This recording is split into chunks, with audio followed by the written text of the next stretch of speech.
dia a todas e a todos. Muito bem-vindos a este Salão Nobre dos Passos do Concelho de Setúbal. Vamos dar início ao debate O Tempo Histórico e a História do 25 de Abril, uma iniciativa da Câmara Municipal de Setúbal com o apoio do Diário de Notícias, do Jornal de Notícias e da TSF, integrada nas comemorações dos 50 anos do 25 de Abril, venham mais 25. Irá agora usar da palavra o diretor da TSF, Pedro Cruz.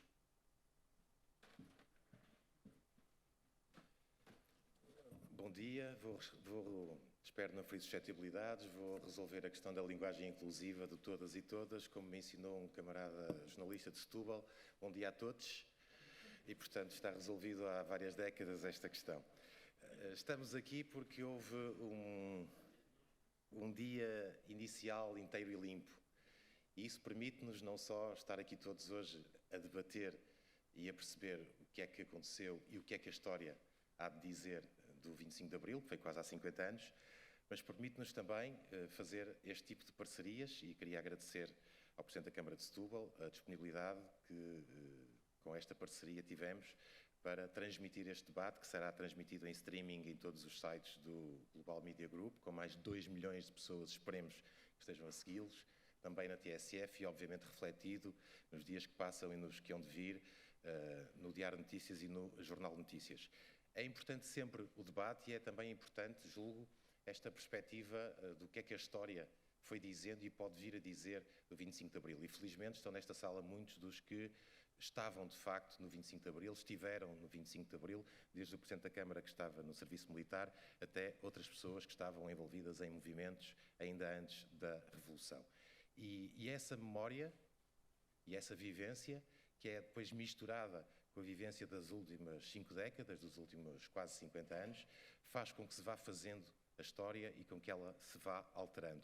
Eu não sei se para historiadores estou a dizer barbaridades, mas nós jornalistas, e quero também aqui cumprimentar todos os camaradas que durante várias dezenas e dezenas de anos tiveram de lutar contra o lápis azul, contra a censura, fazendo notícias criativas e vendo páginas de jornais cortadas às 9 da noite, e muitas vezes publicando páginas em branco ou anúncios para suprir os cortes da censura, prestar também homenagem àqueles que foram escrevendo a história, porque o jornalismo é, no fundo, o primeiro esboço, o primeiro rascunho da história, porque é escrito a quente, é escrito dia a dia, é escrito com a nossa observação direta do que vamos vendo, do que vamos acompanhando, do que vamos testemunhando.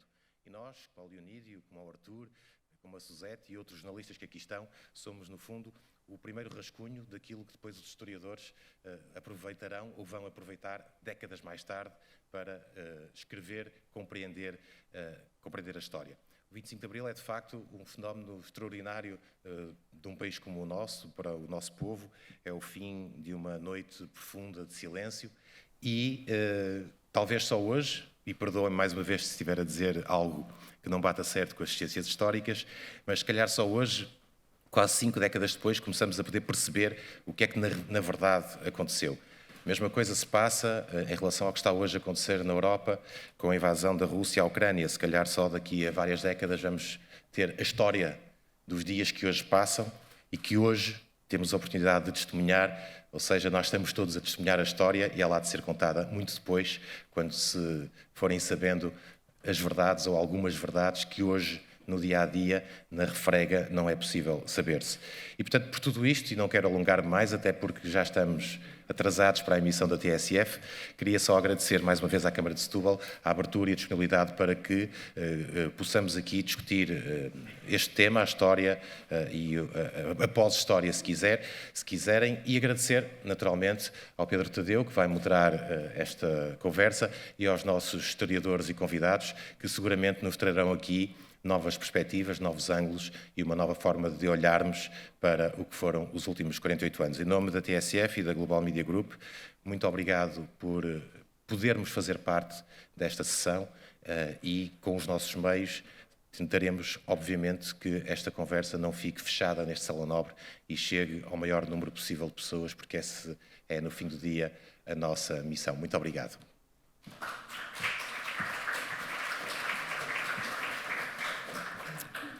Irá agora usar a palavra o Presidente da Câmara Municipal de Setúbal, Dr. André Martins.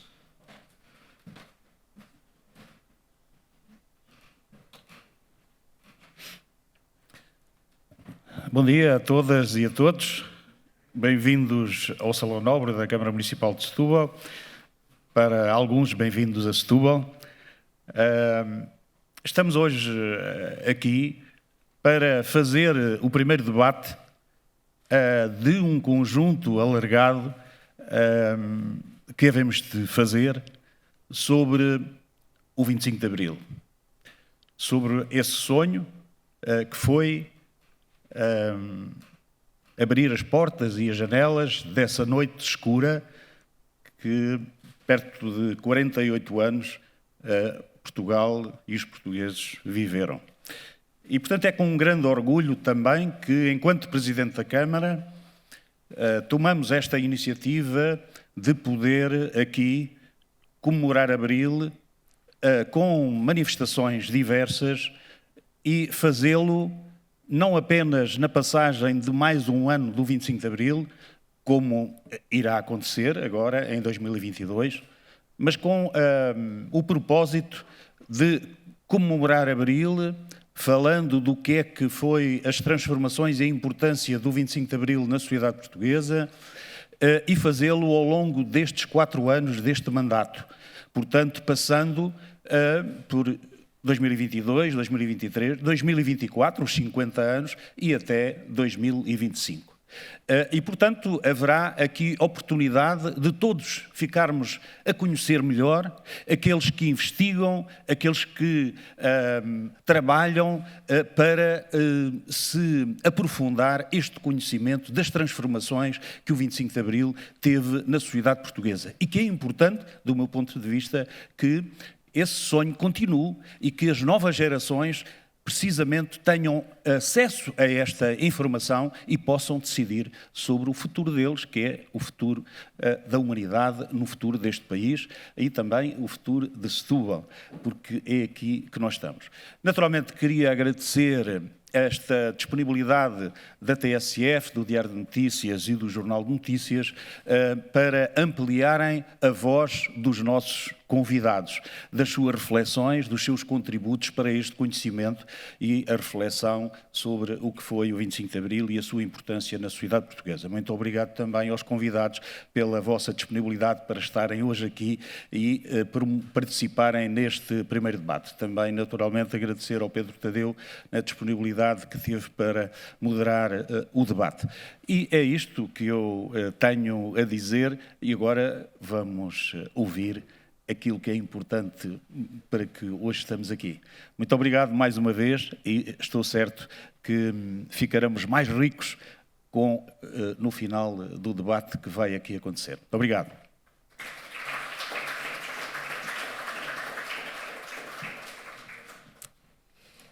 Chamo agora para a mesa do debate o jornalista Pedro Tadeu, que irá moderar esta conversa, bem como Adelino Maltês, professor catedrático e doutor em Ciência Política, Albérico Afonso Costa, historiador e professor coordenador do ensino politécnico, António Costa Pinto, historiador e politólogo, professor do ICS da Universidade de Lisboa, Fernando Rosas, historiador e professor emérito da Universidade Nova de Lisboa, Irene Fluncer Pimentel, doutorada em História Institucional e Política do século XX e Prémio Pessoa em 2007, e Silvestre Lacerda, diretor-geral do Livro, dos Arquivos e das Bibliotecas.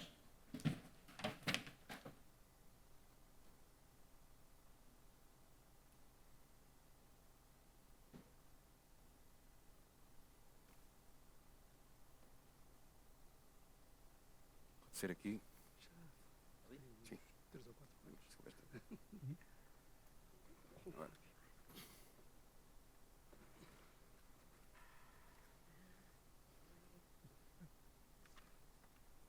Muito bons dias. Então, vamos iniciar este debate que se intitula O Tempo Histórico e a História do 25 de Abril, onde vamos pretender abordar de uma forma ligeira e breve necessariamente, apesar de termos algum tempo para o fazer. Digamos, que história vamos escrever a partir de agora, com este distanciamento, com as coisas mais serenas, com o pensamento mais consolidado? O que é que temos a ganhar ou a perder? Será que com esta distância, será que vai haver uma nova história do 25 de Abril, diferente daquela que estamos habituados a ouvir e a contar uns aos outros? Muitos de nós ainda viveram esses tempos e conheceram muitos protagonistas dessa época. É esse, portanto, o foco e o centro deste debate, integrado na iniciativa que a Câmara Municipal de Setúbal está a desenvolver de celebração do cinquentenário do 25 de Abril, portanto, iniciativas que se vão prolongar ao longo de 2 ou 3 anos, e que tem como uma figura central, que é o José Afonso, que faleceu aqui, neste Conselho, e por isso esse conjunto de iniciativas chamam-se Venham Mais 25. E eu chamo aqui a história do José Afonso para dar um exemplo de como a história nos pode enganar.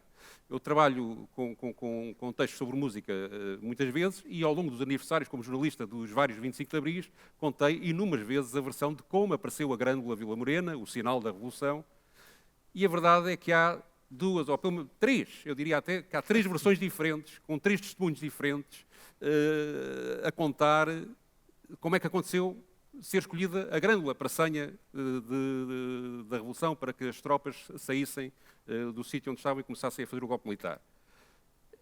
E a verdade é que todas elas têm traços comuns, todas elas contam uma história comum, mas depois nos detalhes, nos pequenos detalhes, há diferenças. Eu é que sugeri a Grândola, diz alguém, outro, não, fui eu. Portanto, como é que se consolida isto? Como é que ao fim de 50 anos, em que tanto depois a memória das pessoas vai também sendo mais difusa, mais confusa, a documentação se calhar que existe não é tão grande como isso, eu começo aqui pelo Fernando de Rosas, como é que se trabalha, digamos, o rigor, o tempo ajuda ou pelo contrário, o tempo prejudica?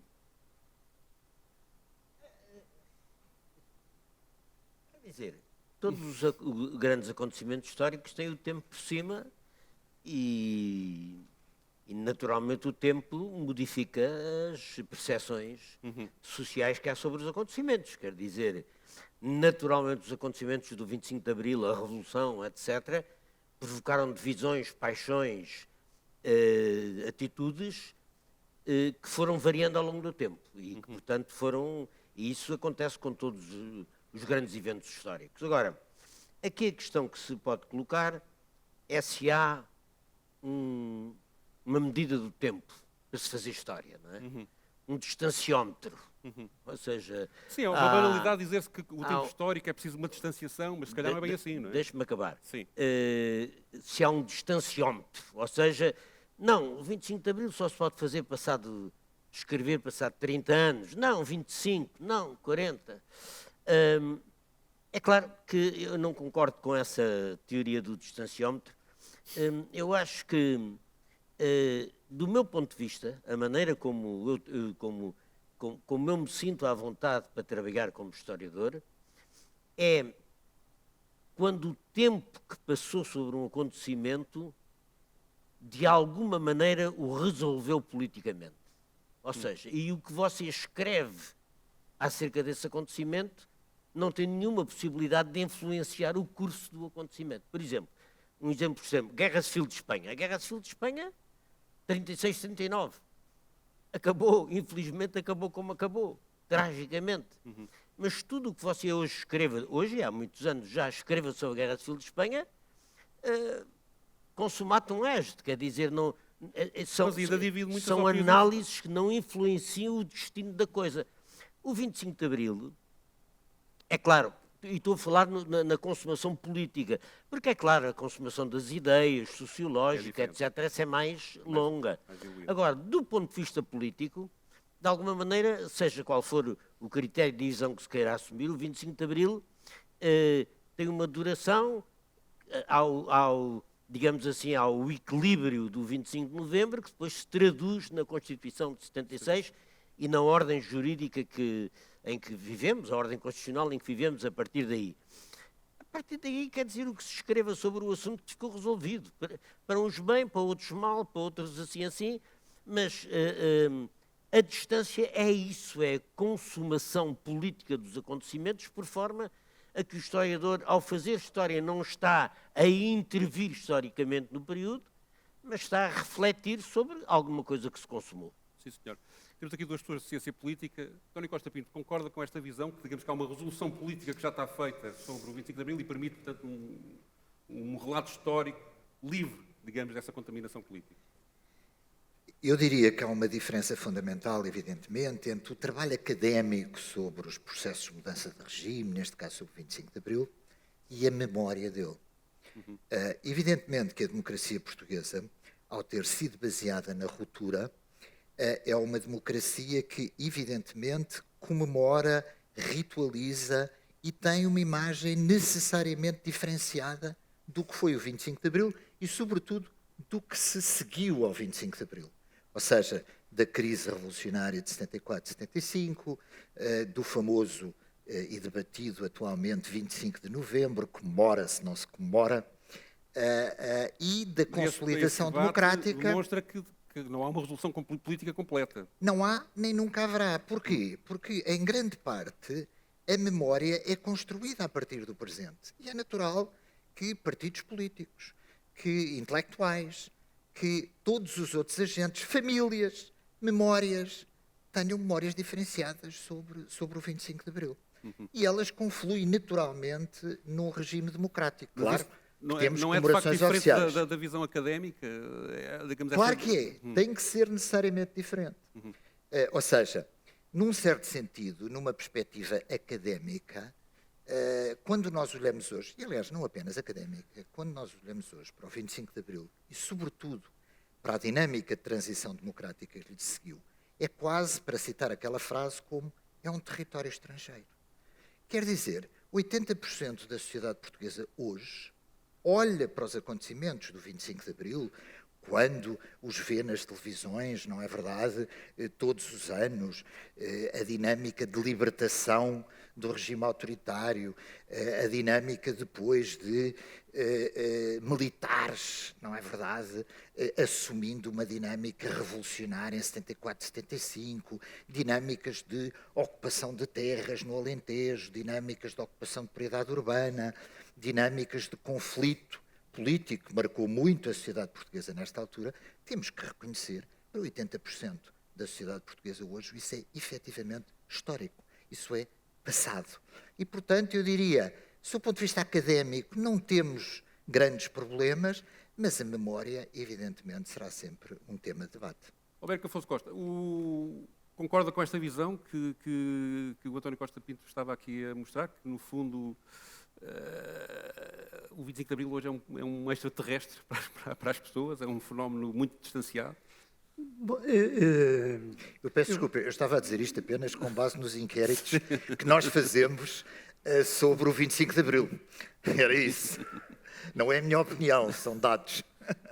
Bom, eu queria começar por agradecer o convite, como a tradição é o que era, cumprimentar os meus colegas de painel e felicitar também os organizadores desta iniciativa.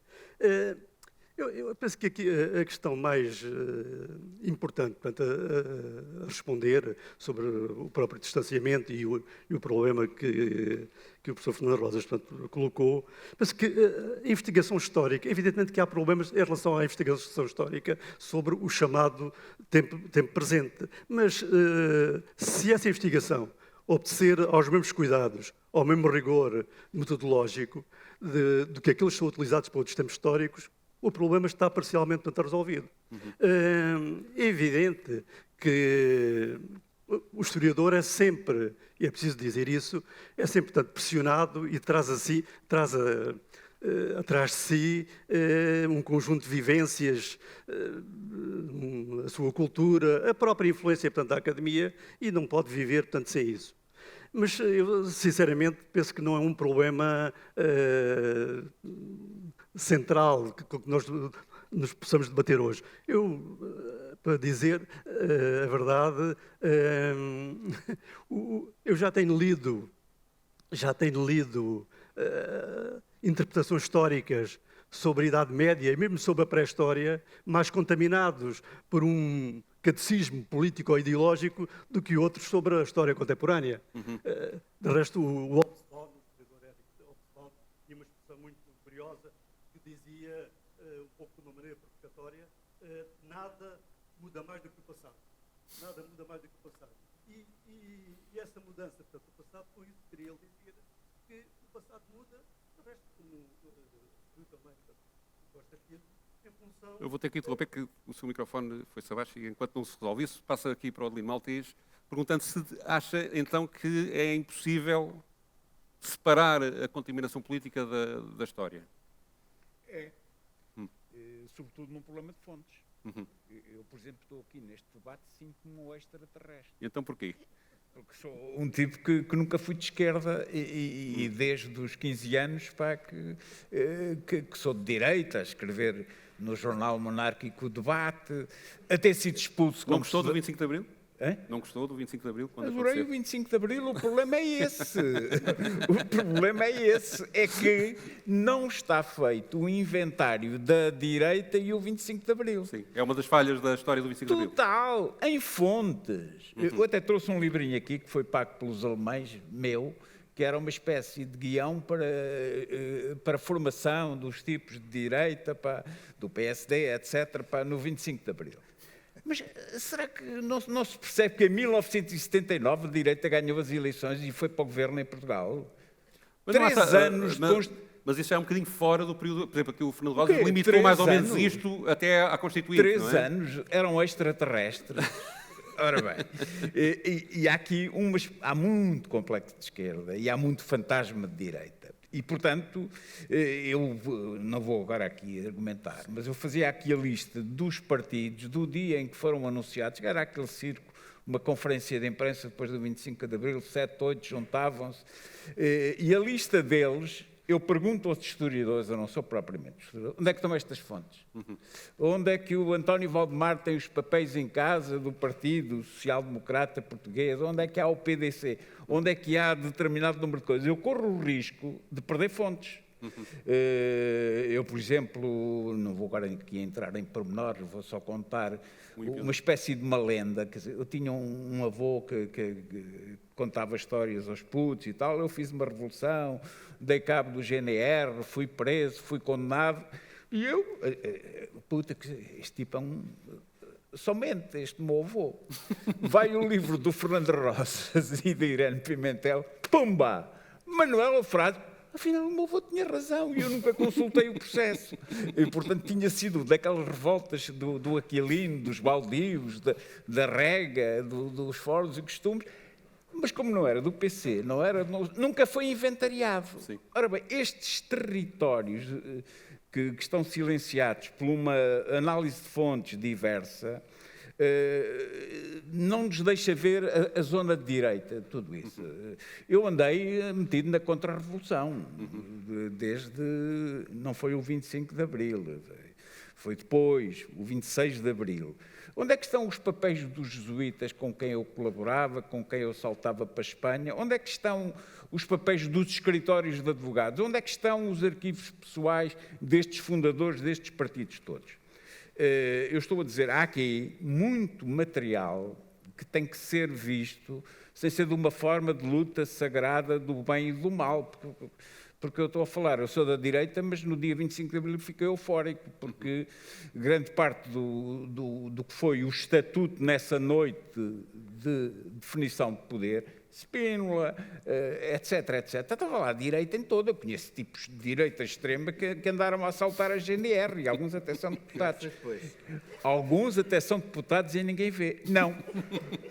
Mete-se aqui. Desculpem que vos diga, eu estive no comando de alguns aspectos disso. A melhor coisa com que enganámos a maior parte da extrema-esquerda, todos vocês vieram, extrema-esquerda, esquerda radical eu não vi, foi enganá-los quanto ao papel do ELP, do MDLP, quando não tinha nada a ver com isso. Isto não tinha mais jesuítas, escritórios que fundaram o PSD e o CDS, rede que foi montada, a partir de Santarém, tudo aquilo funcionava, ainda não está feito esse inventário. E eu estou aqui a fazer um apelo, grande parte deste material está em Arcas, está em Caves, organismos estudantis que não eram de esquerda. Eu fui presidente da oficina de teatro da Universidade de Coimbra, Orfeão Académico, Turna Académico, tudo lendas e narrativas para quem não viveu isso.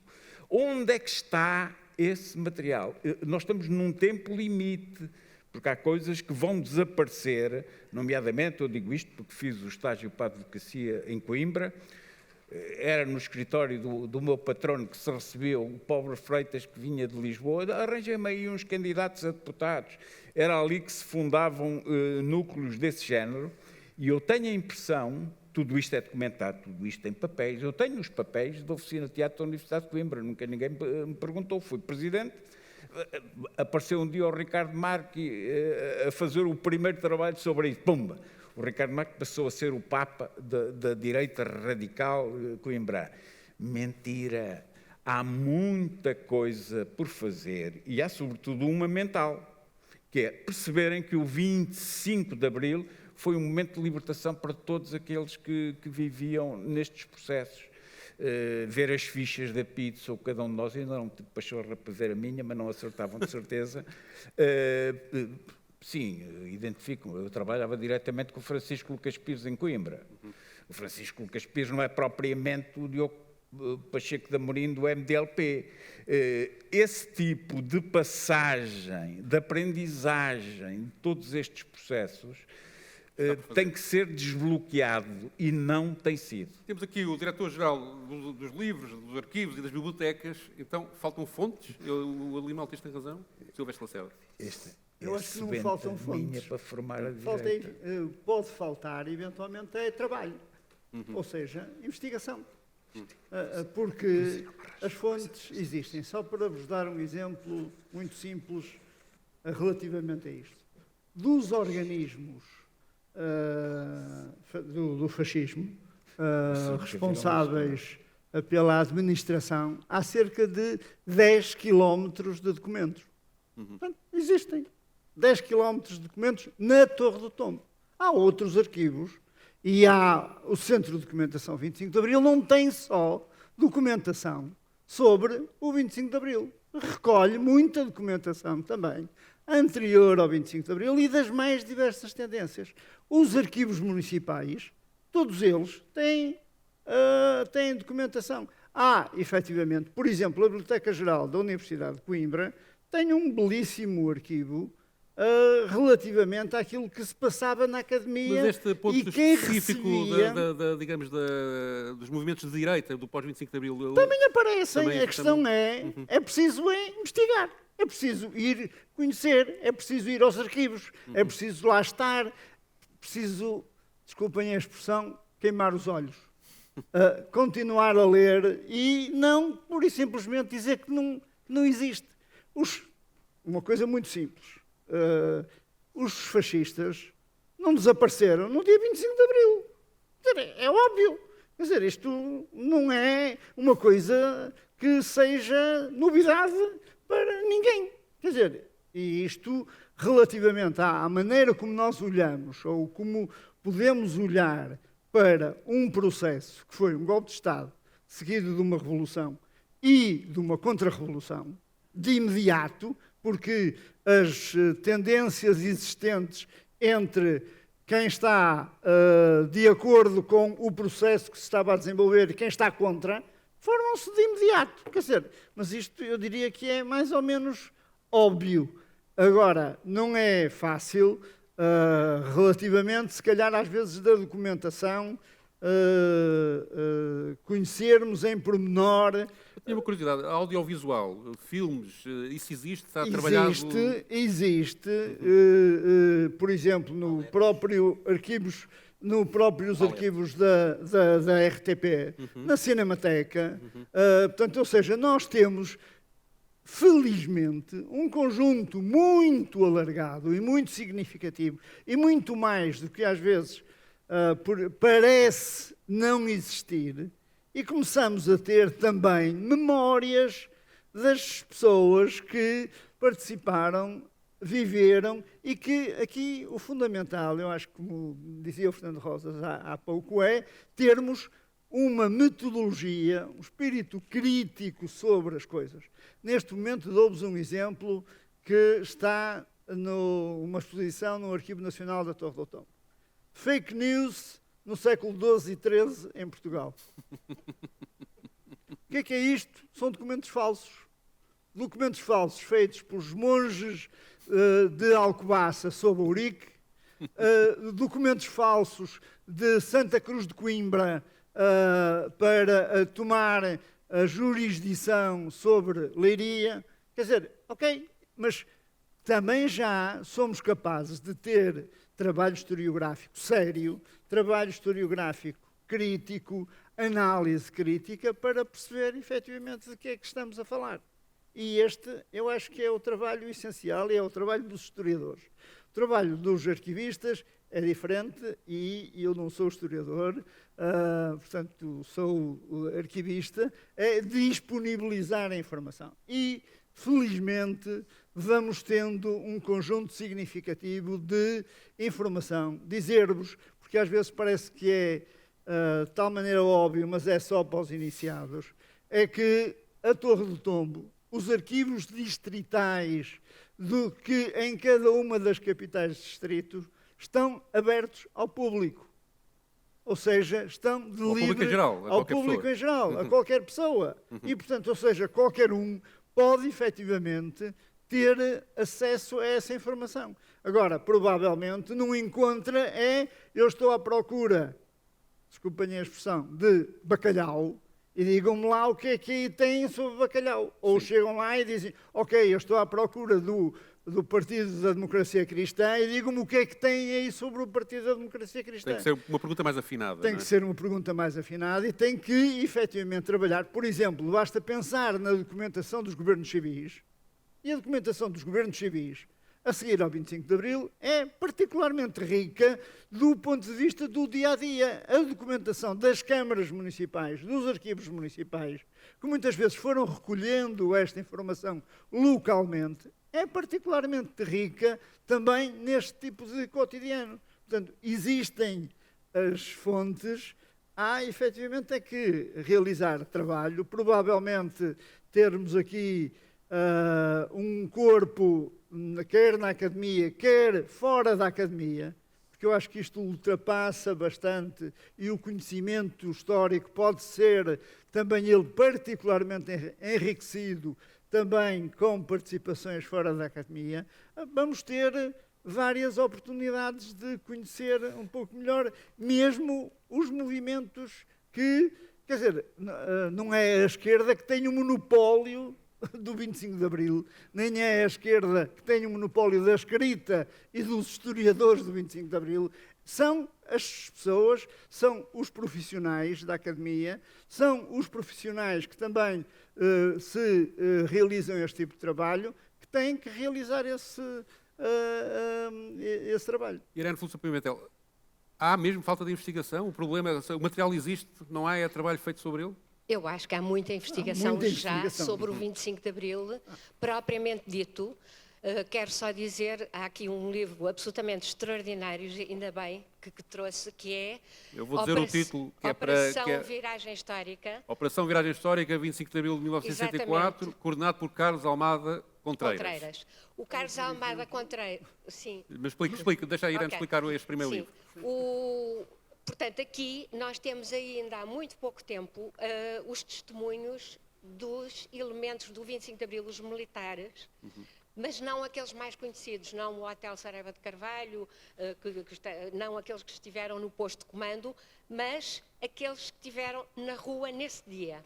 E a partir daí verificamos, e é por isso que eu considero, evidentemente, que a história do 25 de Abril pode ser feita, porque já nada se vai modificar, é um assunto fechado, mas ainda vamos descobrir sempre mais coisas. Sobre o próprio 25 de Abril, por exemplo... Sobre o próprio dia, não é? Sobre o próprio dia, houve vários 25 de Abril. Houve o 25 de Abril dos espinolistas, houve o 25 de Abril, por exemplo, do Almada Contreiras, do Costa Correia, daqueles que tomaram a PIDE, que estava para não ser tomada, aliás já foi tomada no dia 26. Há, da parte do Spínola, por exemplo, a nomeação de um novo diretor da PIDE. A história dos presos políticos. Os presos políticos estavam para não ser todos libertados. foram todos libertados. Portanto, no dia 25 de Abril, logo, começou um processo que eu chamo revolucionário, que já não tinha... Com contradições, não é? Portanto, com contradições lá dentro e que já não, quer dizer, já não era o 25 de Abril propriamente dito. Aquele que foi planeado pelo posto de comando e pelo Hotel Saraiva de Carvalho. Agora, mas não é justa a crítica do Maltês que digamos que há um déficit na área do estudo da direita? Eu penso que sim. Nós todos aqui, ao grosso, somos da geração do 25 de Abril. Evidentemente, nós tínhamos ideologia, nós participámos no 25 de Abril.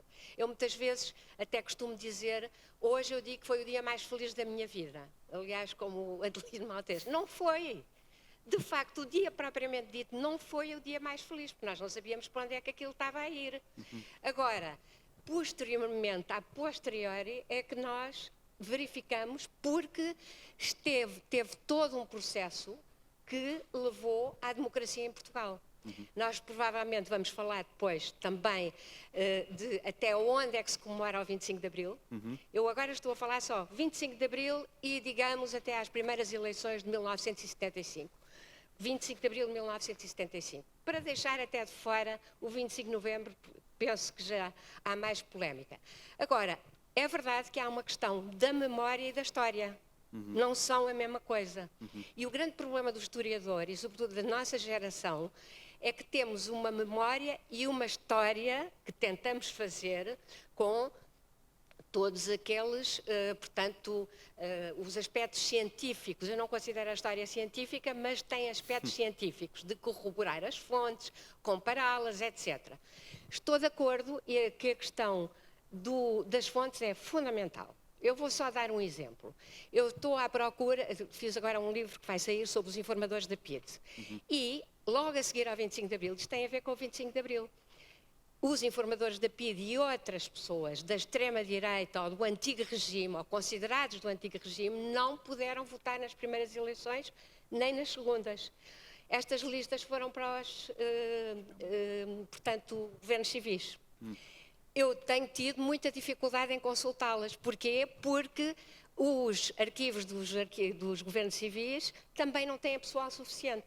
Portanto, primeiro vai... Mas essa documentação está, ou seja, não há documentação reservada ainda ou confidencial que não seja pública? Eu penso que não há. E isso é que é a grande vantagem do nosso processo por ruptura.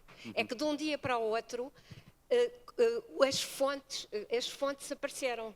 Ok, por exemplo, as fontes dos arquivos da PIDE não foram imediatamente disponibilizadas, do arquivo Salazar não foram imediatamente disponibilizadas, mas muito pouco tempo depois.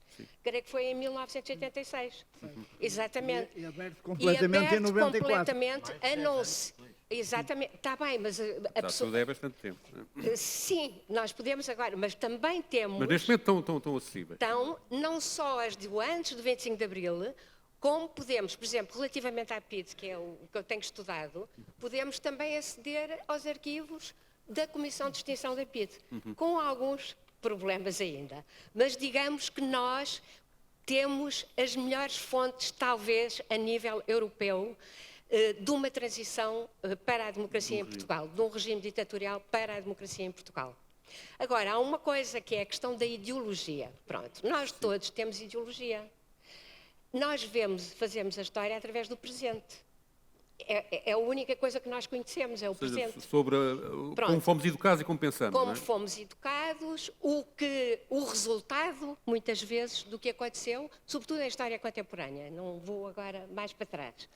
Mas em história contemporânea, é verdade que ainda, como vivemos os acontecimentos, a nossa memória se mistura com a história. E por isso é fundamental as novas gerações de historiadores. Vou só dar um exemplo. A nossa geração não ligou nenhuma a que houve 4 mortos no dia 25 de Abril. Sim. E bastantes feridos. Sim. Sabíamos, mas não ligámos. Era a altura de comemorar, na altura, o 25 de Abril. Portanto, não se ia fazer o luto das mortes. Ora, neste momento, jovens estão a estudar essa questão a nível de documentário, a nível de história, já há livros, peças de teatro. Porquê? Porque eles sentem-se um pouco enganados. Afinal, aquilo foi pacífico, não houve mortes, e houve 4 mortes, e estas mortes não têm que ser honradas, ao fim e ao cabo. Portanto, é fundamental porque as novas gerações já vão analisar as ideologias do 25 de Abril. Mas como as pessoas desse tempo estão cá, muitas delas, se calhar sentem-se um bocado acusadas quando vem uma afirmação dessas. Então, afinal, houve mortes, isto não foi uma revolução pacífica. Eu não me sinto. Não é? Eu tenho discutido, eu continuo a dizer, foi pacífica, 4 mortos. Quando fazemos as comparações com outras transições. Mas eles sentem-se enganados e dizem mesmo, mas afinal é uma mentira, não é verdade? Está a ver? Claro que depois temos que dosear a interpretação, não é? Bérico, Irene disse aqui uma frase interessante, que há vários 25, no próprio dia há vários 25 de Abril, e portanto há várias histórias a fazer sobre o 25 de Abril. Setúbal, o Bérico é aqui de Setúbal, tem uma história já feita sobre o seu 25 de Abril. O que é preciso fazer? Como é que é a história do 25 de Abril em Setúbal? Ainda antes, em relação, portanto, às fontes, não estou de acordo que as fontes estejam completamente disponibilizadas. Então. Por exemplo, mesmo em relação a esta investigação que fiz sobre o 25 de Abril, portanto, em Setúbal, se foi possível ter acesso a um conjunto de fontes muito diversificadas, não só, portanto, aqui a nível local, mesmo esses quilómetros que eram, portanto, falados, mas, por exemplo, as fontes militares e as fontes da PSP e da GNR não foi possível ter acesso. E isso era muito importante, claro. Era muito importante para se compreender um conjunto, portanto, de elementos relacionados com a história. E, passando para a pergunta que me faz, por exemplo, portanto, em relação a... Mas agora deixa eu ver se o Silvestre tem aqui alguma coisa a comentar. Essas fontes vão aparecer, Está a ser organizado de uma forma sistemática, quer o arquivo da GNR, quer o arquivo da PSP, portanto, ainda estão numa fase de organização, e o Arquivo Histórico Militar, fruto do trabalho do Aniceto Afonso, foi fundamental para a abertura, por exemplo, quase que em lado nenhum, da documentação sobre a guerra colonial. Em nenhum arquivo do mundo nós temos a possibilidade, e o trabalho do Tenente-Coronel Aniceto Afonso foi fundamental para a abertura do Arquivo Histórico Militar e a possibilidade de termos essa informação. Depois, o que existe é uma dispersão muito grande e que, por exemplo, nós vamos verificar naquilo que são os relatórios das várias unidades que eram feitos, que é o normal em termos de organização militar, que todas as unidades fazem as suas próprias missões, o seu funcionamento, etc., e que ainda estão dispersas pelas várias unidades militares. Ainda não estão no Arquivo Histórico Militar. Bérico, só então, a história de Setúbal, em quanto é que estamos? Ainda em relação às fontes, já lá vou, ainda em relação, portanto, às fontes militares, ainda no outro dia um colega meu me referia que tinham disponibilizado um conjunto de documentos, por exemplo, sobre o desaparecimento das 1000 G3, quando estava a estudar, portanto, a esquerda radical, e quando lhe tinham dado já esses documentos, portanto, para a mão, sentado, portanto, no arquivo, quando estava a abrir o primeiro maço, foi alguém lá, diligentemente, a dizer isso, afinal, não pode ser consultado. Ou seja, quer dizer, não é assim, quer dizer, Mas houve alguma explicação para esse bloqueio? Como? Alguém explicou a razão desse bloqueio? Não estavam, o que foi referido é que essas fontes ainda não estavam acessíveis. Esses documentos não estavam acessíveis. Então, temos aqui, de facto, ainda alguma dificuldade. Eu volto a insistir na questão, portanto, dos militares. Por exemplo, em relação aqui a Setúbal, teria sido muito importante eu perceber porque é que o comandante do quartel de Setúbal tive uma posição de neutralidade face ao golpe. E era preciso perceber porque é que ele teve essa posição de neutralidade. Para ter, por exemplo, a própria ocupação da PIDE da GS, da sede da PIDE da GS, portanto, em Setúbal, teve que ser feita pelos fuzileiros que vieram de Valdezebro, porque o comandante mostrou-se indisponível, ou então os próprios militares revolucionários, a Junta de Salvação Nacional, não confiou no comandante para proceder, portanto, a essa operação. Mas, a propósito do comandante, deixem-me contar uma história curiosa, porque o 25 de Abril também é feito destas histórias. Mercê dessa posição de aparente neutralidade, os militantes de Setúbal fizeram várias tentativas no dia 25 de Abril e mesmo no dia 26 de Abril de confraternizar, portanto, com os soldados. No entanto, o comandante proibiu, portanto, que ocorresse qualquer contacto com a população. E, a propósito disto, terá sido o José Afonso, que vivia em Setúbal, portanto, desde o final da década de 60, e é um homem que tem uma importância, portanto, muito grande, antes e depois do 25 de Abril, portanto, em termos da história social e política de Setúbal, não vamos ter tempo de referir isso, mas ele ter-se-á lembrado que havia, portanto, um indivíduo que andava, portanto, pelos círculos da oposição local, no Círculo Cultural, portanto, de Setúbal, que se chamava Abílio Mendonça e que namorava com a filha do comandante. Portanto, a história estava armada. O que é que foi feito? O Movimento Democrático de Setúbal, que era assim que se chamava, portanto, na altura, os protagonistas, portanto, que desenvolveram a atividade política nos dias a seguir ao 25 de Abril, contactaram com o Abílio Mendonça, portanto, com um duplo objetivo: levar uma carta ao comandante e, ao mesmo tempo, levar algumas centenas de panfletos para distribuir aos soldados. O Abílio Mendonça conseguiu concretizar estas duas tarefas, sendo que o comandante não aderiu, portanto, ao convite que lhe tinha sido, portanto, formulado. Para terminar de uma maneira também mais risonha, posso afiançar-vos que esta história terminou com um final feliz. O Mendonça acabou por casar com a filha do comandante.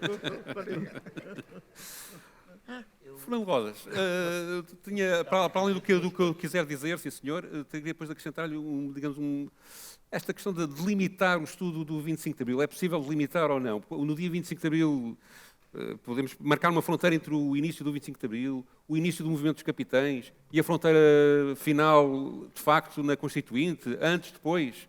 Quer dizer, eu acho que o meu amigo tem uma preocupação de que haja uma demarcação. Há várias, quer dizer, os autores dividem-se sobre isso. Há quem começa aqui e acaba lá. E todas são defensáveis? É claro. Quer dizer, são todas argumentáveis. Quer dizer, não há coisas disparatadas. Quer dizer, há quem considere que quer dizer, acho que é pacífico. O processo revolucionário, o processo da Revolução Portuguesa de 74 e 75, é um processo que é desencadeado por um golpe militar, sim, toda a gente sabe isso, que se transforma, por virtude de um processo de acumulação de forças anteriores, num processo revolucionário, e depois esse processo revolucionário tem um destino, que divide os historiadores do ponto de vista da sua explicação. Isso é portanto, normal. Quer dizer, isso é a democracia, quer dizer, exatamente os historiadores refletem os pontos de vista socialmente correntes e desde que respeitem, como a Irene dizia há pouco, aquilo que é a cientificidade específica do método, sim, não é? Sim. Crítica das fontes, etc., a distância, tentar fazer uma análise. Eles projetam sempre sobre o seu objeto aquilo que é a sua maneira de ser cultural e essa também muda durante o tempo. Por isso é que há historiadores que têm uma opinião numa determinada fase e mudam, não porque sejam uns trânsfugas, mas porque o ambiente aprenderam cultural, mais também, o ambiente cultural também há os trânsfugas, mas isso também há, é verdade. Mas porque o ambiente cultural se modifica. Eu gostaria de dizer que eu percebo bem o ponto de vista de dizer que há vários 25 de Abril, no 25 de Abril. Eu preferia dizer, porque acho que o fenómeno é esse e estou de acordo, é que o movimento do 25 de Abril, sobretudo o golpe militar do 25 de Abril, agrupa várias sensibilidades político-militares dentro de um processo que é muito curto do ponto de vista do ser comum. Não é? Do ser comum, ou seja, rapidamente, na noite do 25 de Abril, já o Xará está a dizer para o Spínola, se for os tanques estão lá fora, se for preciso, vão começar a agir outra vez. Mas Agora, há uma coisa em que o 25 de Abril não são vários. De facto, há várias sensibilidades no 25 de Abril, depois há uma disputa dentro do próprio movimento militar, etc. Tudo isso é conhecido. Agora, o 25 de Abril não é de direita. O 25 de Abril é feito contra a direita. O 25 de Abril é feito contra a ditadura fascista que existia, contra o regime colonial, contra a guerra colonial, contra a PIDE, contra a repressão. Ou seja, o 25 de Abril não é uma coisa neutra, que não tem, que é uma coisa que politicamente não tem cor. Tem cor. Agrupa as várias sensibilidades do movimento antifascista português, que eram várias. Não havia ninguém que se dissesse direita nos dias a seguir ao 25 de Abril. Não é? Sim, dizendo só não, os que se consideravam de direita, alguns se consideravam de direita, também tinham abandonado o Marcelo Caetano perante a debacle do regime, que é próprio de regimes em grande decadência. Agora, o sentido geral era criar, ainda com várias sensibilidades lá dentro, é claro que a ideia geral do movimento é a ideia de derrubar uma ditadura autoritária, colonial, acabar com a guerra colonial. Tudo isso está no programa do MFA. O programa do MFA não é neutro do ponto de vista da política que pressupõe e da ideologia que defende. Portanto, o 25 de Abril tem cor. Depois queria só fazer um outro apontamento. Eu estou de acordo com o que o Silvestre Lacerda há pouco sugeriu, de que há um problema de...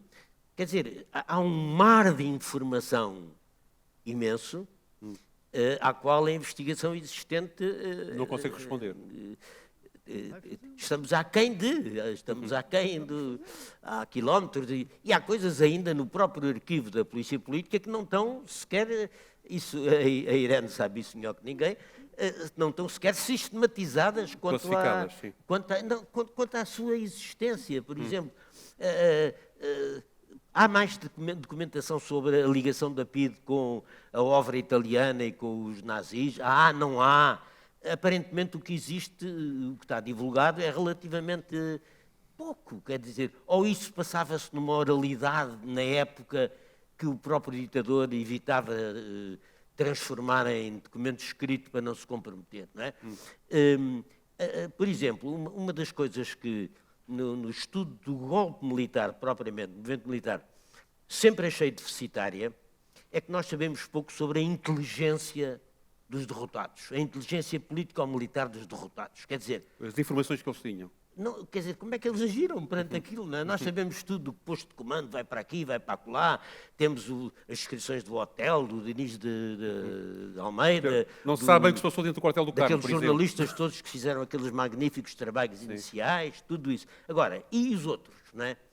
Porque é que eles estavam primeiro no Ministério do Exército, depois...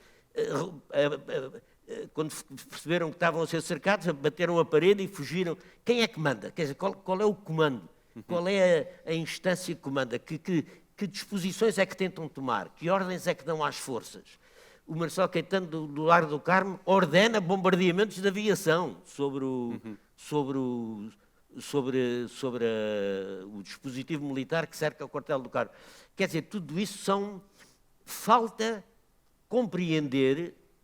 Eu percebo que o desmoronar do regime faz com que a inteligência militar dos derrotados se esverou em várias iniciativas provavelmente incoerentes, mas sabemos muito pouco disso. Voluntarismo e não organização, provavelmente. O pânico. Quer dizer, o pânico, tentar ir para aqui, depois vão para a Cavalaria 7, mas quer dizer, há de haver uma lógica de comando e uma lógica de reação que nós não temos. Não é? Sabemos quase tudo sobre o movimento militar. Finalmente, para não estar a ocupar muito tempo,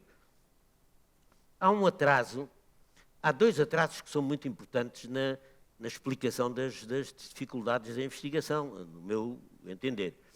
Primeiro, o atraso da abertura das fontes, que isso é importante, não é? Tanto eu como o António Costa Pinto, como a própria Irene, fazemos parte de uma geração que teve que lutar pela abertura do arquivo do Salazar e do arquivo da PIDE durante anos. Como eu digo, eram aqueles arquivos que só se abriam à cabeçada, quer dizer, com protestos políticos, abaixo-assinados, reuniões com o Dias de Loureiro e com o Cavaco, quer dizer, porque por acaso foram eles até que abriram o arquivo, esses 2 arquivos da PID, e depois mais tarde o arquivo do Marçal Caetano, que já foi iniciativa da família. Quer dizer, tudo isso fez com que os arquivos essenciais para a história do regime, aqueles acabassem por estar disponíveis tarde, demoraram mais de 10 anos a ser abertos, o que significou que dificultou muito a investigação académica para se fazer. Por exemplo, o arquivo do Salazar, o arquivo do Marçal Caetano, os arquivos militares, que foi de facto o Aniceto que veio abrir aquilo, mas atenção, aquilo não está bem agora, está muito mal. Aquilo está... Primeiro tenho aqui, queria passar a palavra ao... Não, e vou só acabar o seguinte, agora para acabar. E há o atraso da investigação, porque a investigação académica sobre a história contemporânea do século XX, em Portugal, começa no final dos anos 80, com os primeiros mestres, estou a dizer, os primeiros mestrados, as primeiras pós-graduações, que, aliás, a Irene frequentou o primeiro ou o segundo mestrado de História Contemporânea, e o Albérico também, e, portanto, quer dizer, foi preciso, o século XIX já tinha começado, porque tinha começado no exílio, com a Miriam Malperno Pereira, o Polito Valente, essa gente, mas a investigação histórica do século XX começa muito tarde, porque não há fontes, porque as pessoas sabem pouco daquilo, e, portanto, houve esses atrasos. É evidente que depois houve um surto muito grande, mas a investigação histórica também depende de modas e também depende de... Já vamos a isso. Do que está agora, Pinto, percebi que queria contra-argumentar ou apresentar alguma ideia sobre a questão de o 25 de Abril é realmente uma coisa de esquerda ou não. Não, 3 coisas, muito rapidamente.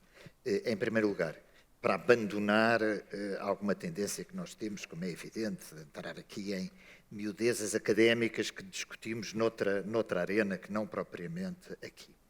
A grande maioria dos académicos que trabalham sobre o 25 de Abril pertencem a uma nova geração. Sim. Portanto, este painel pode enganar, digamos, esta gerontocracia pode enganar a verdadeira dinâmica. Sei lá, Maria Inácia Rezola, que há anos que produz sobre o 25 de Abril, que é uma historiadora bastante conhecida, devia ter para aí 10 anos no 25 de Abril, ou 7 anos, não sei exatamente qual é a idade dela. E quem diz esta, diz evidentemente muitos outros. Eu creio que nós não conseguimos sair basicamente de 3 dúvidas. Muitas vezes, vamos lá ver, nós aqui temos tendência para o que é que falta? Falta mais uma coisinha, falta menos uma coisinha. Mas, no fundamental, nós sabemos tudo sobre o 25 de Abril. Ou seja, não na perspectiva da investigação académica, mas naquela que deve ou não reproduzir-se para a memória de uma democracia.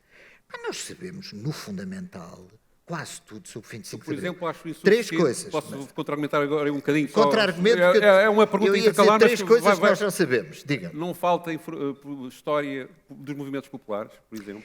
E há muita coisa. Tal como a da direita? Há muita coisa.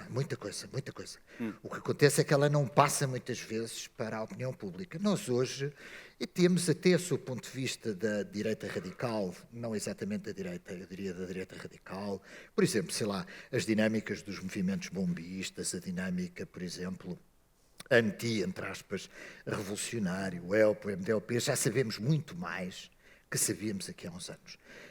Eu acho que eu tenho 3 dúvidas, para dizer a verdade.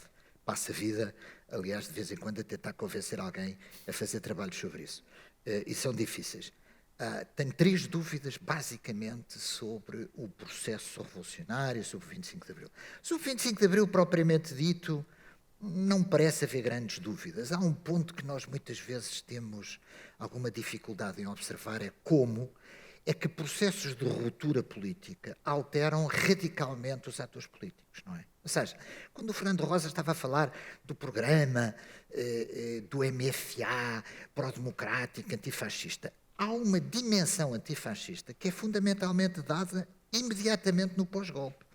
Uma parte significativa dos militares que fazem o 25 de Abril... já tinha componentes antifascistas. Já sabemos isso tudo, o programa, tudo, os 3Ds, etc. A consciência democrática de alguns não era grande. Escusamos estar a inventar a consciência democrática do Hotel Saraiva de Carvalho. Não vamos exagerar, não era um antivista e de muitos outros, não é? Bom, Isso muda, não há problema nenhum, vamos abandonar esse ponto, porque eu creio que a democracia portuguesa, se algo tem feito, como é uma democracia de ruptura, a própria memória oficial do 25 de Abril é uma memória oficial, e quando eu digo oficial quero dizer das instituições políticas, da Assembleia da República, das sessões sobre o 25 de Abril, etc., criou justamente essa ruptura. Ou seja, nós temos uma democracia que é baseada, sem dúvida nenhuma, numa legitimidade anti-autoritária. Não é nada mau. Entramos aqui na vizinha Espanha, que Começa a coisa mais complicado, é bastante mais complicada. Eu só queria dizer 3 dúvidas que eu tenho sobre o 25 de Abril na sua totalidade, digamos assim, agora até à consolidação da democracia. Convém não esquecer que a consolidação da democracia, a partir do 25 de novembro, foi feita, em parte, não é verdade, contra segmentos que efetivamente foram derrotados nos seus projetos políticos. Isto é evidente, não vale a pena estarmos aqui a adorar a pílula. Quer dizer, muitos que pensavam noutros modelos de democracia, fosse popular, fosse outra qualquer, foram efetivamente derrotados, e o que nós tivemos em Portugal é uma democracia representativa, no fundamental, igual às outras, pelo menos da Europa Ocidental. Mas há 3 coisas sobre as quais eu acho que nos falta ainda saber coisas. Uma remete da dimensão internacional. Ou seja, o 25 de Abril América, União Soviética, fez com que, justamente, Portugal fosse um tema de saliência internacional. Quer dizer, a coisa foi complexa. E aí sabemos pouco. E não tem a ver com os arquivos portugueses. É que simplesmente uma parte dos arquivos norte-americanos, por exemplo, não estão acessíveis. Uma parte está, outra parte estão classificadas. Depois, a relação, por exemplo, dos norte-americanos em termos da estratégia de consolidação dos partidos democráticos, já sabemos imenso. Quando eu digo partidos democráticos, desde aqueles que vêm do centro-direita até ao Partido Socialista, não é verdade? Tiveram um grande apoio infraestrutural, etc. Convém olharmos para isto tudo. Fundações, tudo. Convém não esquecer que os partidos políticos criados, moderados, aqueles que ganham as eleições, não tinham os habituais grupos de interesse, estavam nacionalizados, não é verdade? A quem pedir apoio económico, financeiro, uma parte disto vem internacionalmente. E da parte do PCP também sabemos pouco. Segundo ponto, sobre o 25 de novembro, eu vou ser muito rápido. Sim. O gonçalvismo. Há, ainda hoje, dimensões que eu, enquanto académico, não sei, eu gostava de saber melhor. As ligações entre o PCP e aquilo a que poderíamos chamar os oficiais gonçalvistas. Eram filiados, não eram filiados? Que tipo de ou seja, porque há uma autonomia na radicalização política portuguesa, e eu continuo a dizer, o mais interessante sobre esse ponto de vista não é aquela teoria que baseia a legitimidade da democracia em Portugal, não é verdade? Que são os vencedores do 25 de novembro contra a perversão, para utilizar uma palavra do Dr. Mário Soares, a perversão totalitária do PREC, isto eu estou a citar, entre aspas, não é verdade? Ora, nós sabemos hoje que o panorama foi muito mais complicado, muito mais complexo, não é verdade, do que esse discurso inicial da democracia portuguesa. Também do lado dos vencedores. Também dos lados dos vencedores, como é evidente. Aliás, a ideia de que em 25 de novembro, por exemplo, só para dar um exemplo, que foi uma tentativa do PCP tomar o poder, e eu lembro-me do Dr. Mário Soares, perante alguém que pusesse isso em dúvida num colóquio académico em Paris, irritar-se, porque era essa a tese oficial. Ora, nós sabemos hoje como académicos que, evidentemente, isso não é verdade, pura e simplesmente não é verdade. Ou seja, o panorama é muito mais complexo do que isso. Mas eu tenho essa dúvida. E tenho dúvidas sobre justamente. E aí, em grande parte, porque quer os arquivos, quer a história oral desse período, em parte, ainda não estão feitas. E em terceiro, só para terminar, muito, muito rapidamente, com uma relativa certeza, que é, nós hoje temos temas de memória. Se calhar ainda vamos entrar aí. Mas a memória é feita a partir do presente. E é feita muitas vezes a partir dos atores políticos do presente. Por exemplo, nós hoje temos novos partidos políticos que ensaiam, neste caso à direita radical do espectro político em Portugal, recolocar a questão, por exemplo, do 25 de novembro. Só para dar um exemplo, não é? O que é uma coisa, aliás, típica de uma guerra memorial. Porquê? Porque o 25 de novembro foi efetivamente feito pelas forças democráticas moderadas.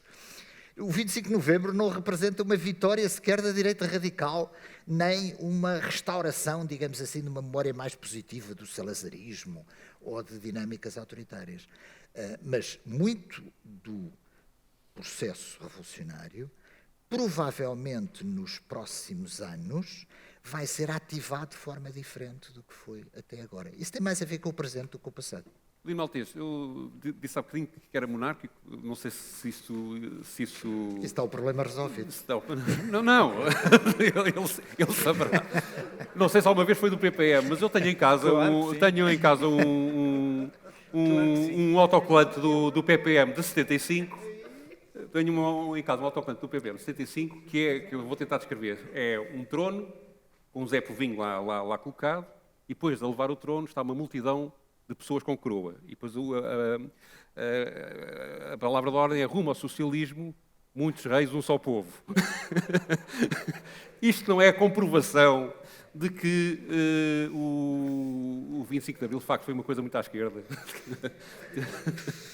Eu não vou entrar nessas disputas que nunca mais daqui saímos, mas se forem capazes de nos dizer um único golpe contra o salazarismo em que não tivessem monárquicos desde 1933, eu saio mais descansado. Em todos. O que eu quero dizer aqui é outra coisa. Já que estamos a falar em testemunhos, sim, eu quero invocar o meu testemunho pessoal. Sim. Adjunto político dos governos provisórios, isto, 76, 77, ali na Central, e haver muita gente que agora faz essa história para tentar justificar a posteriori, dado que eles estavam na extrema-esquerda em 1974, 75, ou dependentes dos coronéis do KGB, há muita gente que não repara em duas ou três coisas. Eu vou ser muito simples e provocador. Primeiro cito o Ortega y Gasset. Todas as revoluções são pós-revolucionárias. É uma mistura entre o que se pretendia e aquilo que estava para fazer não a transição, mas uma mistura, etc, etc. O 25 de Abril é uma realidade, é das maiores alterações da história de Portugal. Sobretudo porque a pátria portuguesa não é uma herança do Sr. Dom Afonso Henriques, ou do Sr. Marquês de Pombal, ou do Sr. Afonso Costa. A pátria portuguesa sobrevive, está pujante, porque em momentos fundamentais, gerações que a reinventaram. E o 25 de Abril é das mais potentes reinvenções populares e intelectuais dos nossos 9 séculos de história. Ponto final, parágrafo. Agora, o 25 de novembro não interessa para nada neste jogo, subscrevo aquilo que disse o Costa Pinto. O que eu gostava é que fosse refletida outra coisa. O 25 de abril, tal como 1820, um mês depois, tem uma lei constitucional provisória. Sim. Ninguém faz uma revolução. Faz-se uma revolução, tal como em 1820, numa legalidade constitucional. Ponto. E não havia Parlamento. Pois não. Isto é só uma provocação. Havia conselhos de ministros. A minha função era adjunto político dos ministros dos governos provisórios para canalizar os pareceres e a organização do que era o Parlamento verdadeiro, que era todas as semanas um Parlamento à pancadaria. E eu tinha que gerir os pareceres que vinham do Cavaco com o Magalhães Mota, o meu querido Magalhães Mota, que não é estudado. Os pareceres que vinham daqui, os pareceres que metíamos tudo na pastinha, e havia o tipo do PC que tratava do assunto, o Luís Sá, que tornámos amigos, eu era da direita, o Luís Sá, e ficámos amigos. Havia o meu primo que estava no Costa Gomes e o PS já era mais profissional. Tinha o Guterres com o Zanha nesta fase. Mas esses documentos do Conselho de Ministros não estão na presença do Conselho de Ministros. Porque o principal é o sumo daqueles pareceres sobre cada uma daquelas alterações. E nós fizemos legislação sobre tudo. Eu digo já nós, porque, caramba, eu sou responsável por esta porcaria de regime. Tive desde a origem neste processo da democracia pluralista, constitucional, de vários partidos. E isto aconteceu um mês depois. E, portanto, o trabalho para esta democracia pluralista foi um grande consenso organizativo. Olha, eu digo as fontes, eu tenho medo que estas se percam, porque elas não entravam no arquivo do Conselho de Ministros. O que me está a dizer, se eu estou a perceber bem, no fundo o que está a querer comunicar é que a raiz do regime que hoje temos foi logo criada logo no início. Um mês depois. Logo no início. E com todas as forças que vieram a ser as forças preponderantes a seguir. Por seguir. exemplo, daqui a bocado estavam a dizer que eu era de direita e já me estavam a pôr no MDLP, no ELP ou no Marcelo Caetano. Não, há aqui toda uma zona que veio disto, que teve osmose com a Igreja, jesuítas. Eu estou a ver o padre Vasco Pinto de Motar, correspondente do Jornal Expresso em Coimbra nos últimos anos da ditadura. Não se estuda. Maçonaria, porque é que não se fala nisso? Opus Dei, quer dizer, tudo degradado, porque o 25 de Abril, os maçons eram sem gatos pingados para que nem sabiam onde é que se haviam de reunir. Mas, de repente, a partir dos escritórios de advocacia, houve aqui anos belíssimos, que são aqueles anos de 74, 75, 76, onde o país assumiu uma elite capaz de montar um sistema demoliberal, para aborrecer o conceito, pluralista, que não teve defeitos essenciais. Onde é que houve eleições falsificadas? Onde é que houve divergência quanto a pontos essenciais?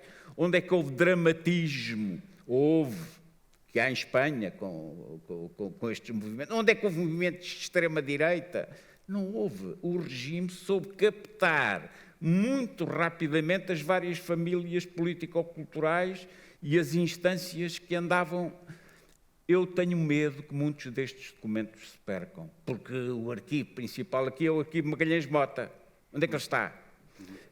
Porque aquilo... Acho que a efêmera. Sim, a efêmera tem feito um trabalho espetacular sobre esta matéria, mas eu estou mais preocupado com uma leitura que não faz o apelo ao processo de construção desta democracia pós-liberal, sem traumatismos, face à Primeira República.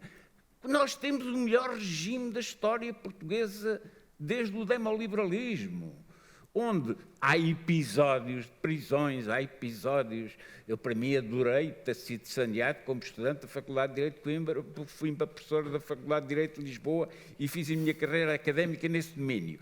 Mas, quer dizer, mas esse traumatismo, a malta já o conta a rir, não o conta com sangue. E porquê? Porque nos vingámos logo, que entrámos logo no regime. Eu, por exemplo, direitíssimo, entrei antes de vocês todos na central do regime, quer dizer, e como tal conhecido. Ora bem, isto dá uma certa... Nós podemos discutir isto com alegria, sem azedume. Acha que é possível a bonomia hoje a analisar estas coisas? Eu acho que sim, Eu gostava de focar em algumas questões aqui. A questão internacional. Estou completamente de acordo que a questão internacional ainda falta ser estudada, sobretudo do ponto de vista, o 25 de Abril e posterior, não é? Do ponto de vista das fontes da União Soviética, ex-União Soviética. Penso que dos Estados Unidos já há bastante trabalho sobre isso. Outros países relevantes, França, Alemanha... Também a Alemanha, por exemplo, está estudado pelo Rui... O sindicalismo da UGT nasce um bocadinho na Suécia, não é? Exatamente, está estudada a UGT. Há muito trabalho feito por novas gerações e muito interessante. Por exemplo, sobre a questão alemã, a Alemanha e o 25 de Abril. Portanto, a questão internacional eu acho que é fundamental. O 25 de novembro, eu não descartaria tão facilmente o 25 de novembro, porque acho que o 25 de novembro talvez seja dos acontecimentos em Portugal menos compreendido. Ou seja, quase toda a gente ou critica, ou condena, ou se reivindica do 25 de novembro, mas há muito por estudar. E, por exemplo, entre as fontes, acho fundamental, e eu andei à procura das fontes, não só do relacionamento da PIDE com os serviços secretos que estão nas Forças Armadas, e não consegui encontrar essas fontes. Há também outras fontes, como, por exemplo, a 5ª Divisão, os da 5ª Divisão, do SDCI, absolutamente fundamental, duram muito pouco tempo, mas relativamente ao ELP e ao MDLP é fundamental. Essas fontes, o Almada Contreiras fez-me o desafio para eu encontrei-as, mas ainda não estão no Exército, portanto, no Estado-Maior do Exército, ainda não estão disponíveis. A questão do 25 de novembro está completamente por estudar e eu acho que tem de ser estudado. Eu escrevi aqui há tempos um artigo em que falei do efeito Rashomon. Eu estive uma vez com vários capitães de abril e de novembro e cada um dizia a sua coisa desse mesmo dia. E não conjugavam, portanto, nada. Portanto, eu acho que o 25 de novembro está por fazer a sua história. Sobretudo aqueles que foram os derrotados do 25 de novembro, porque foram presos logo a seguir, não é? E foram calados de uma certa forma. Depois, por outro lado... Alguns escreveram livros, não é? Qual deles? O Dinis de Almeida, acho que escreveu, não? Não, quer dizer, há livros há muitos e depoimentos há muitos dos elementos do 25 de Abril, por exemplo, o Sousa Castro, que foi do 25 de Abril e do 25 de Novembro, o Mel Antunes, pronto, isso há. Agora, eu acho que é muito interessante a questão dos vencidos do 25 de Abril. A questão dos retornados, eu acho que essa história está por ser feita. A questão da guerra colonial está completamente por ser feita, quase. O desmantelamento, o fim da guerra colonial. O fim da guerra colonial e a própria guerra colonial, o estudo da própria guerra colonial. Há só os trabalhos do Matos Gomes e do Aniceto Afonso. Sobre o MDLP e o ELP, há muito trabalho jornalístico, mas não historiográfico. E, portanto, ainda há tudo. Os governos provisórios, por exemplo, é muito interessante isso. Estudar, por exemplo, o que aconteceu com a deriva presidencialista do Spínola, logo de início, não é? E com o Palma Carlos. Isso está por estudar. Até ao 28 de setembro, não é? Até ao 28 de setembro. Depois, está por estudar também outros aspectos que eu acho muito importantes, que é, sobretudo, os governos provisórios. Acho completamente. E as fontes, onde é que elas estão? Provavelmente há muitas fontes privadas. Portanto, ainda há muita coisa para fazer. E, sobretudo, o que eu acho interessante é que, com as novas gerações de historiadores, já não há aquela postura que nós tivemos todas um pouco, de sermos donos do processo. Donos, entre aspas. Claro que não fomos. Mas, pronto, achamos que sabemos, porque sabemos a nossa parte da realidade. E eu acho que é isso que se calhar falta. Agora, é verdade, foi falado aqui da Inácia Rezola, tem um trabalho absolutamente extraordinário sobre o pós-25 de Abril, sobre o Conselho da Revolução, e acho que se calhar tem de ser divulgado mais esse trabalho, porque já há muita coisa editada e publicada. Silvestre, nesta época já há uma comissão para... Agora não sei o nome correto da comissão, mas para a celebração do 25 de Abril, para o cinquentenário, vão ser mobilizados meios para isso. Os arquivos, as bibliotecas vão beneficiar alguma coisa com isso? Há algum trabalho já discutido nessa matéria? Ou ainda estamos na expectativa? Ou seja, algumas das falhas que aqui foram identificadas poderão vir a ser resolvidas através desta mediatização que o próprio 25 de Abril volta a ter por força do cinquentenário? Neste momento, o presidente da Comissão é o atual Ministro da Cultura.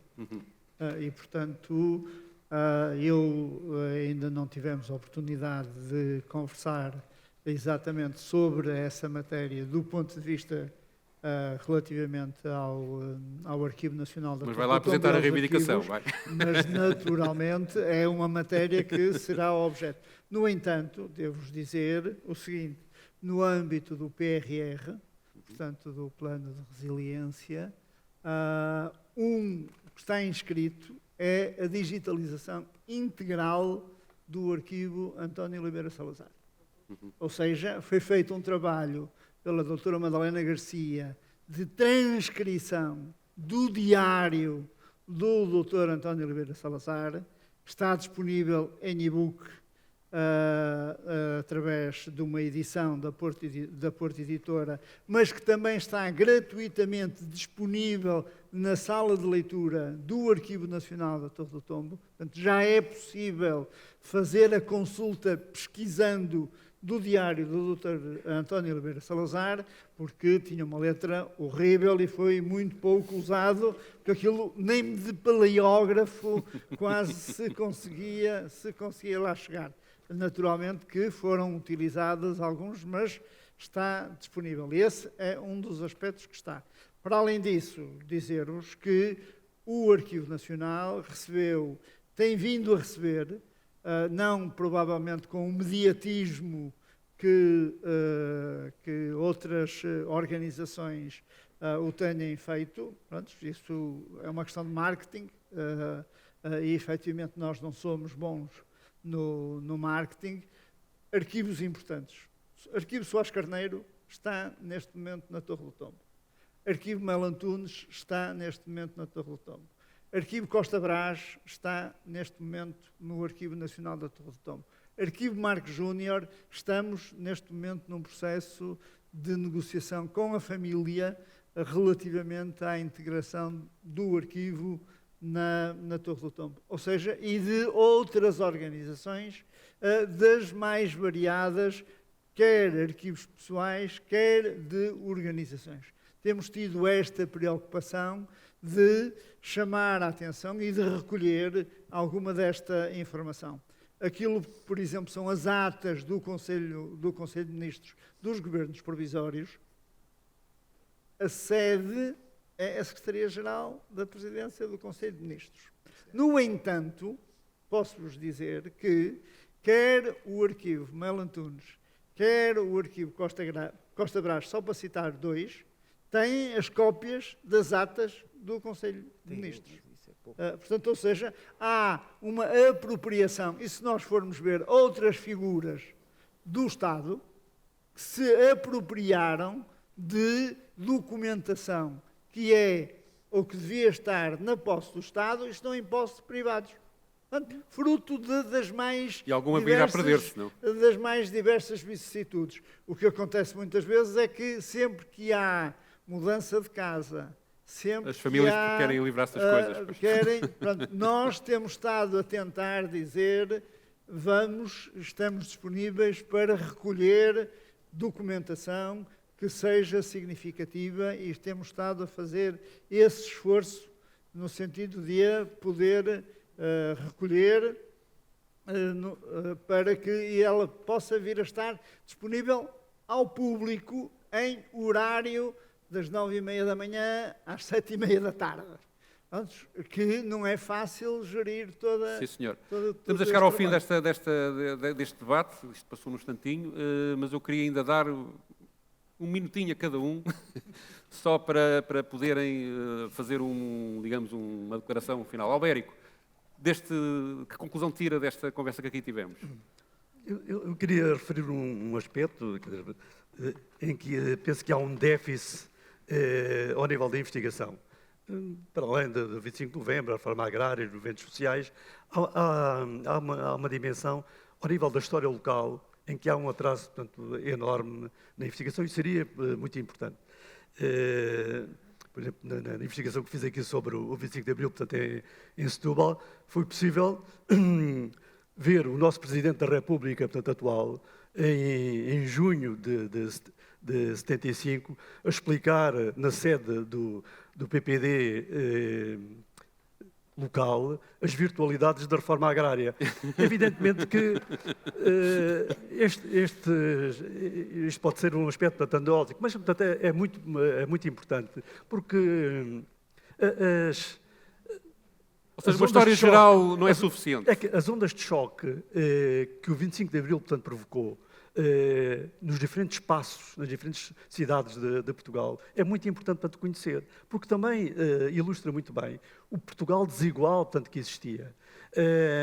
Por exemplo, o perceber a revolução, portanto, em Setúbal, em que as elites locais que tinham conseguido estar em vários espaços da misericórdia, portanto, à Câmara, às associações patronais, e tinham conseguido, num período de 100 anos, apesar das grandes mudanças políticas portanto, que ocorreram, depois do 25 de Abril praticamente desaparecem.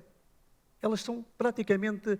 E o que é que emerge? Emerge, portanto, uma nova realidade em que os chamados, portanto, de baixo vão ocupar todos os espaços sociais, políticos, culturais. Para dar um exemplo, durante 48 anos, nesta Câmara, portanto, municipal, os únicos presidentes que puderam aqui entrar, aqueles que foram, portanto, presidentes, ou eram licenciados ou eram oficiais do Exército. Logo depois do 25 de Abril, portanto, isso muda. Sim. E isso é uma dimensão muito importante. Os primeiros presidentes da Comissão Administrativa, portanto, da Câmara, é um pequeno, portanto, proprietário, e depois são 2 operários fabris, Zacarias, portanto, e Francisco Lobo, que ocupam, portanto, a presidência da Câmara.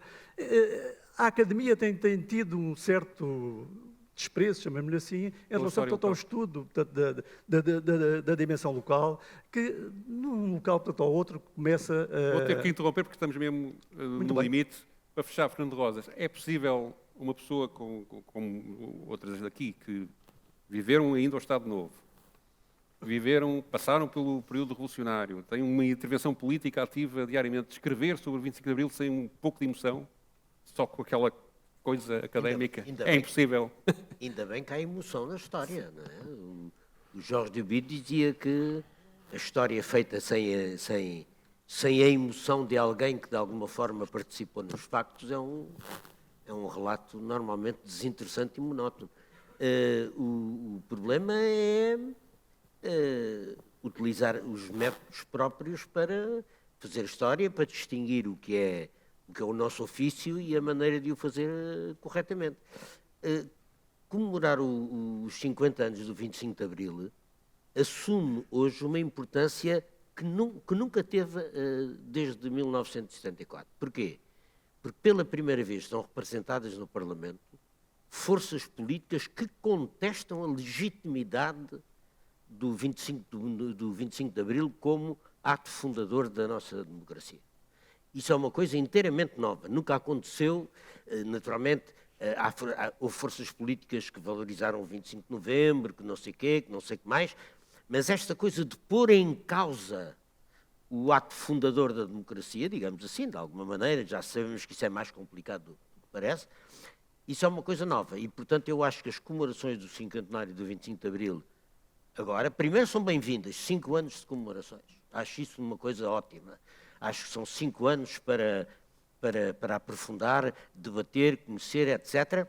E, sobretudo, numa situação em que, pela primeira vez, a democracia é confrontada com os seus inimigos representados politicamente e no Parlamento.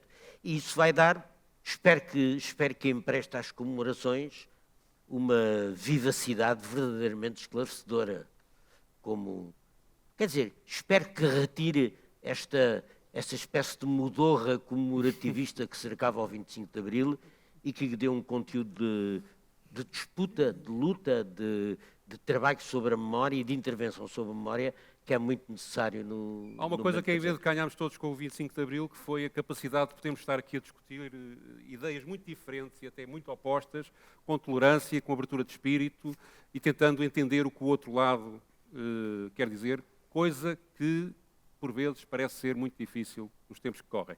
Quero então agradecer a todos a presença que aqui tiveram no Salão Nobre da Câmara Municipal de Setúbal, dar por encerrado este debate, há de haver outros, e já agora um bom 25 de Abril.